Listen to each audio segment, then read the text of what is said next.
Olá, estamos aqui de novo. Vamos começar com a discussão sobre a entrevista do Lula. Afinal de contas, ao contestar, não é, a proibição do Fux, outro ministro do Supremo, para a entrevista do Lula, a Folha El País, o Toffoli explicitou que tinha que ser uma entrevista exclusiva. Olha, eu não sei, isso aí são tecnicalidades que eu não controlo. Eu só quero dizer o seguinte: o que é que houve? A Polícia Federal, que está sendo ocupada pelo Lula, o Lula já tinha que estar há muito tempo na cadeia, ele é um preso comum em 3 instâncias. O Lula foi condenado em 3 instâncias por ser ladrão e por ser lavador de dinheiro. Pois bem, a justiça comum não tem onde botar o Lula, bota lá, emprestado numa sala da Polícia Federal. Aí a Polícia Federal disse o seguinte: bom, já que ele vai dar entrevista, nós vamos marcar, vamos convidar outros jornalistas para assistirem. Não podem fazer perguntas, não sei se não foi um tipo de provocação, mas o certo é que forçou, o Lula não quis fazer assim, ele quer dar entrevista exclusiva, e nós aí descobrimos que além da Mônica Bergamo da Folha, o jornal El País também vou dizer, um porta-voz informal do Lula. E aí a entrevista foi suspensa porque a defesa do Lula alegou que a Polícia Federal estava desobedecendo a uma ordem do Supremo. Até vir outra ordem do Supremo, nós ficamos à espera do que vai acontecer, mas nós já ficamos sabendo que era uma absoluta uma fantasia, mas muito mais do que uma fantasia, um truque, um engodo da colega Mônica Bergamo, quando ela citou essa entrevista do Lula como mais um tolimento à liberdade de expressão, né? Semelhante, segundo ela, ao sofrido pela revista Cruzoé e pelo site O Antagonista.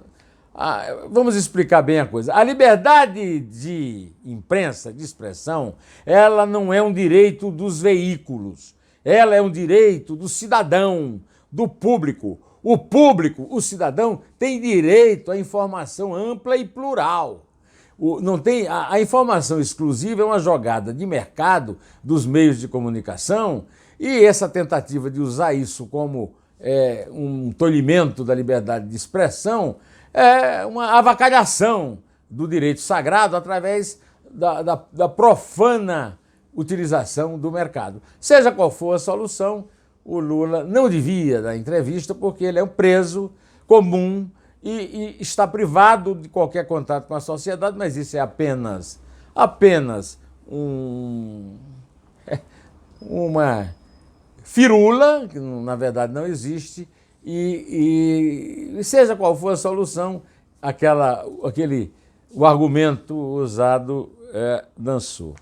Hoje eu até incluí esse assunto antes, porque eu achei mais em cima da discussão agora, mas eu queria também trazer para vocês o meu espanto diante do fato de que o delegado Rodrigo Moraes Fernandes, delegado da Polícia Federal em Minas, está pedindo mais 90 dias para encerrar o seu inquérito da facada em Bolsonaro no dia 6 de setembro, no dia 7 de setembro de 2018, Dia da Pátria.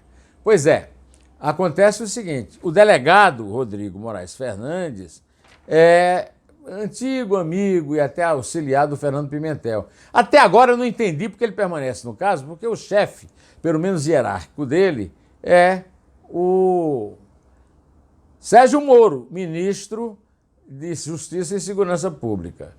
E o Sérgio Moro não estava nem no Brasil para resolver essa questão, né? Porque ele estava... Aliás, o que é que o Sérgio Moro fazia no Convescote em Portugal com Alexandre de Moraes e sob o patrocínio da Itaipu Binacional na organização do ministro do Supremo, Gilmar Mendes, que é inimigo declarado da Lava Jato, que o Sérgio Moro chefiava. Até recentemente, ele agora, lá em Portugal mesmo, ele já disse que a Lava Jato é um partido político, muito embora o Superior Tribunal de Justiça tenha confirmado por 4-0 que o Lula é ladrão, é lavador de dinheiro e está condenado agora pela terceira instância. Não há mais para o que apelar do ponto de vista do fato, e a verdade é que o Sérgio Moro está envolvido nisso, foi ele que condenou o Lula pela primeira vez, e devia se tocar, né?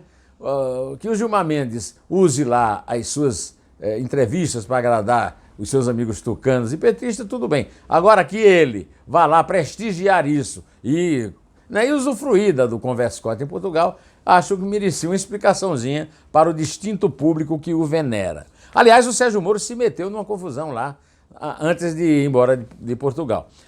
Ele disse, uma entrevista para a televisão, que é famoso o exemplo envolvendo o antigo primeiro-ministro José Sócrates, na Operação Marquês, lá em Portugal, que vendo a distância percebe-se alguma dificuldade institucional para que esse processo caminhe num tempo razoável, assim como nós temos essa dificuldade institucional no Brasil.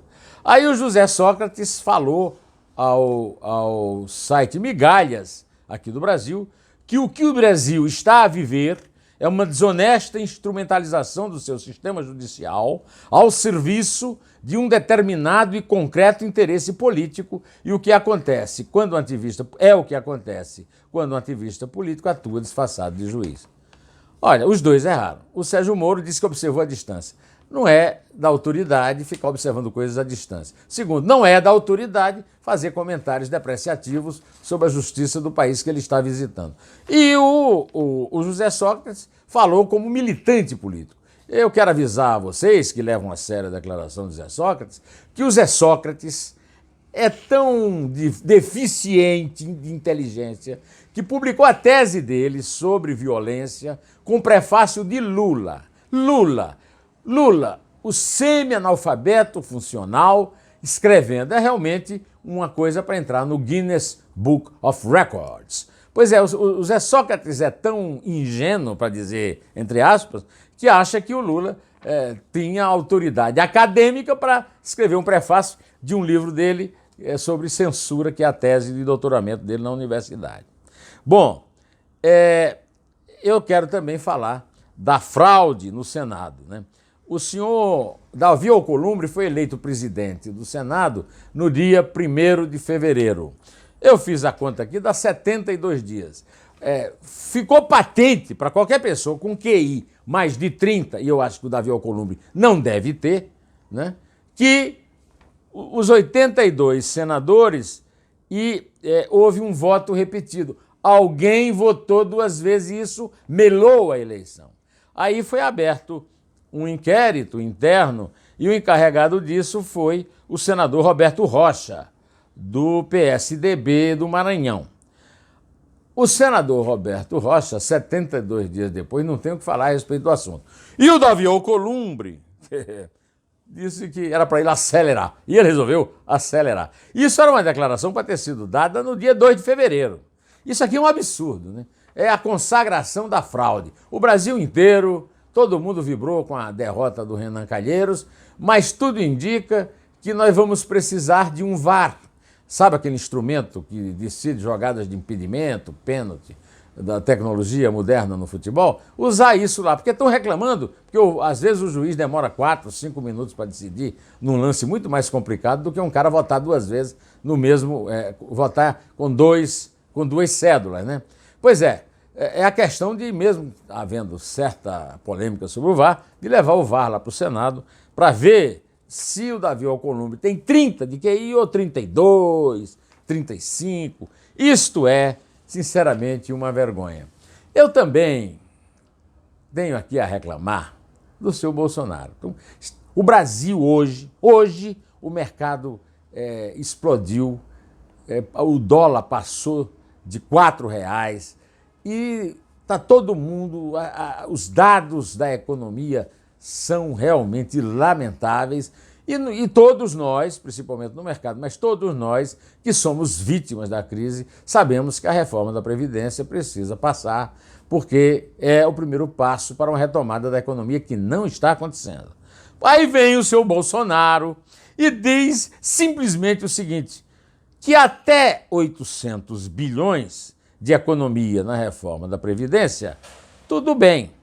Olha, hoje mesmo saiu o cálculo de que se a reforma pedida pelo governo passasse na íntegra, a economia seria de 1 trilhão e 236 bilhões em 10 anos. Aí vem o Bolsonaro e diz que pode ser 800, ou seja, uma economia 436 bilhões de diferença. O Bolsonaro, nesse caso, ele lembrou um jogador de pôquer que mostra as cartas, joga mostrando as cartas. Pelo amor de Deus, será que o Bolsonaro não se manca que você não pode ir para uma negociação dizendo qual é o seu limite? Ou ele está sendo um quinta coluna dele mesmo? Antes de encerrar, a minha amiga Vanessa Campos, biógrafa de Maria Bonita lá no Recife, me pediu que eu esclarecesse de vez a história do vice. Eu consultei o meu amigo José Paulinho Cavalcante, como a Vanessa é lá do Recife. E o grande jurista José Paulinho me disse, não tem essa, você se enganou quando disse que o vice tem que esperar 2 anos, não tem essa. Em qualquer ocasião que o presidente for deposto, se o vice não o for, ele assume. Ou seja, o Mourão pode assumir a qualquer momento. Para isso, era preciso que o Bolsonaro morresse, ou adoecesse gravemente, ou sofresse um impeachment, o que não há perspectiva nenhuma à vista de nenhum dos 3 casos. Então, não há nenhum motivo para o Bolsonaro se preocupar tanto com o que o Mourão faz ou deixa de fazer. O Mourão é vice, não tem obrigação de pensar como ele, de viver ao lado dos filhos dele querendo aprender como é a vida, até porque ele é um general. O Bolsonaro não passou de capitão e os filhos são políticos, né? Pois é. Antes de terminar, eu queria dizer que há também uma grande dúvida no público a respeito da questão da prisão semiaberta do Lula, que é possível que ele venha pedir com a redução da pena do STJ em setembro. Eu estou publicando hoje no meu blog uma entrevista semanal, a da semana agora com o jurista Miguel Reale Júnior, que foi ministro da Justiça e foi secretário estadual em São Paulo. Ele diz o seguinte, a prisão semiaberta é uma ficção, a realidade é a prisão aberta. O problema é que o sujeito é condenado à prisão. O Lula, em setembro, sabe lá quando, né, ele poderá recorrer a uma prisão semiaberta. E o judiciário pode lhe dar direito a isso. Só que ele, na verdade, vai ser uma prisão aberta. Ele vai poder, digamos, trabalhar fora e dormir em casa e não tem que ser numa prisão, mas não pode sair de casa. É uma coisa meio de ficção, né? Só que tem uma coisa. O Miguel Reale Júnior lembra que o Lula tem mais 8 processos abertos. O primeiro processo é esse mesmo, lá do STJ, que houve recurso, vai haver recurso contra ele e ele permanece aberto. Depois, na primeira instância, o Lula tem 4 processos em Brasília, 1 em São Paulo e 1 em Curitiba na primeira instância, além de 1 já julgado, sentenciado e que o juiz substituto do Sérgio Moro, o Luiz Antônio Bonatti, deu 8 dias para a defesa do Lula se defender e o processo ir para o TFR4. O ministro Thompson Flores, presidente do TRF4, disse ao repórter Ricardo Galhardo, do Estadão, especialista em PT, que a tradição do TRF4 é celeridade. O Ricardo fez a conta e descobriu que a média é de 6 meses, ou seja, coincide justamente em setembro. O que eu estou querendo dizer é o seguinte, mesmo que a defesa do Lula recorra à prisão semiaberta para ele ficar na prisão aberta, ele pode ser condenado em segunda instância, aí a pena soma e o Lula não pode mais, terá que permanecer na fechada, muito embora eu não dizer que é meio fechada, porque ele está apenas atrapalhando o trabalho burocrático da Polícia Federal no Paraná. Eu acho que esclareci 2 pontos, eu já senti muito na rua, ouvindo as pessoas, que há uma dúvida sobre isso. Se não foi esclarecida essa dúvida, me escreva nos comentários aqui deste vídeo e eu responderei. Direto ao assunto, em pé, e só a verdade nos salvará.